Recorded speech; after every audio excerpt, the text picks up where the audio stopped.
Hi friends, Gokulashtami ಬಂತಲ್ಲ. ಈಗ ಮಡಿಕೆ ಡೆಕೋರೇಷನ್ ಹೆಂಗೆ ಮಾಡ್ಬೇಕಂತ ಹೇಳಿ ತೋರಿಸ್ತೀನಿ. ಈಗ ಹಾಟ್ ಗ್ಲೂ ಹಚ್ಕೊಂಡು ಗೋಲ್ಡನ್ ಲೇಸ್ನ ಹಚ್ತಾ ಬರಕತ್ತೀನಿ.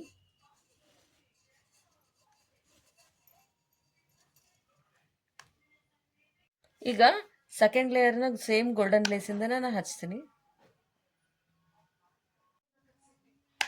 ಈಗ ಈಗ ಮಿಡಲ್ ಪೋರ್ಷನ್ನಾಗ ಸ್ಟಿಕ್ಕರ್ಸ್ ಅಂಟಿಸ್ಕೊಂತ ಹೋಗ್ತೇವೆ. ಈ ಥರ ಗೋಲ್ಡನ್ ಸ್ಟಿಕ್ಕರ್ಸ್ ತಗೊಂಡೈತಿ.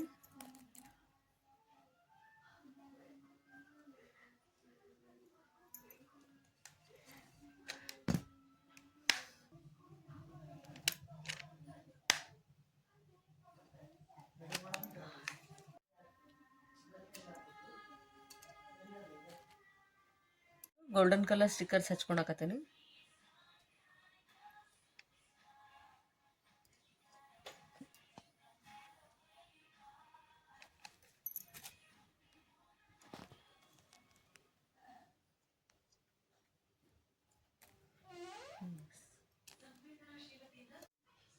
ಈಗ ನೋಡ್ರಿ, ನಾ ಮಾಡಿರುವಂಥ ಮಡಿಕೆ ರೆಡಿ ಆಯ್ತು. ಪ್ಲೀಸ್ ನನ್ನ ಚಾನಲನ್ನು ಲೈಕ್ ಮಾಡಿರಿ, ಶೇರ್ ಮಾಡಿರಿ, ಸಬ್ಸ್ಕ್ರೈಬ್ ಮಾಡಿರಿ. Thank you.